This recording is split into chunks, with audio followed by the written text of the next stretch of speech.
But of course, the critics look at this and they say stuff like, if the sun and moon were just circling over the flat Earth and getting too far away to see, then we would see them shrink and fade out of view as they set.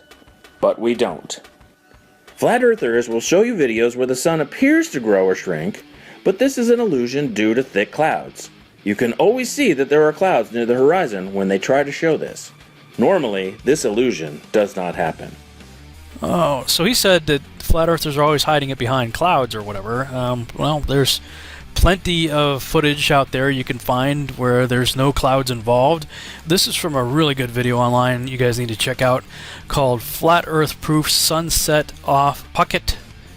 I'm not sure if that's exactly how you pronounce it. P-H-U-K-E-T. Really interesting, showing a sunset. I believe this was actually somewhere off the equator. Again, you'd have to watch that video for yourself, but it clearly shows the sun changing in diameter as it goes away. So please take note not to ignore this evidence. Other videos you've seen where it looks like it's going in an arc like that and going off into the distance. Other videos where people have taken and used filters and whatnot and analyzed the sun moving and then done measurement of pixels across the screen, showing that it does in fact look like it gets a little bit smaller in some cases. In some cases it gets a lot smaller. In this case from 302 pixels to 290. And then of course there's this video right here, which apparently was shot in the desert where there's going to be a lot less moisture, and so whenever there's less moisture you're going to obviously have less refraction and magnification.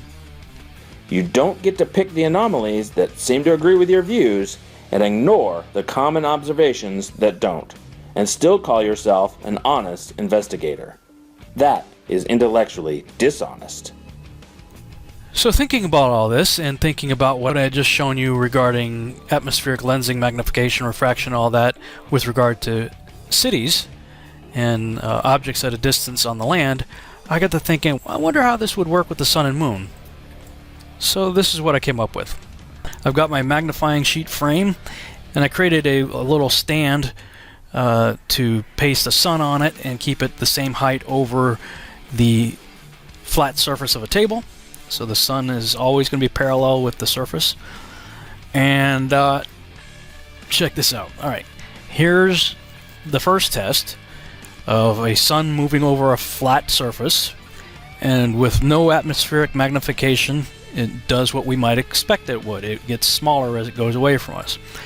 Alright, now let's see what happens when we add in our atmospheric magnification. Again, water and refraction. Water causes magnification and refraction, right?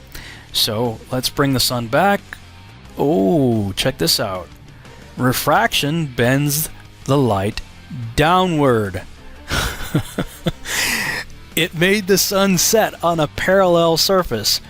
As it was moving parallel, the same height, the whole way over a flat surface, the refraction caused the sun to set. Not only that, well, let's bring in the beginning of that little test, and we see that it maintained pretty much the same size too. Pretty close. And of course that's because as it's moving away, the magnification is still taking place, and so even though the sun's further away than it was in the beginning of the test, the magnification basically preserved the same size, and the refraction made it set.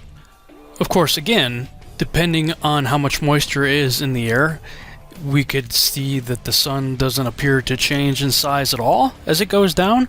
We could see sometimes perhaps that it looks like it's getting bigger when it goes down. You ever see like a really big sunset or moonrise, moonset, you know, where one of them looks really large on the horizon? Well, that could be because there's lots of moisture in the air causing that effect.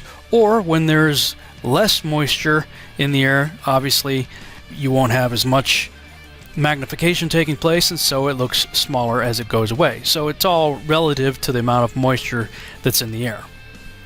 Now, I'm just going to put forward a crazy idea for you to think about. And that is, if Rob Skiba could figure this out, I'm just going to go out on a limb here. I think it's quite possible that the creator of the cosmos could have figured out the same thing and engineered our beautiful sunsets, thanks to all of that water he placed in our atmosphere. Just something to think about.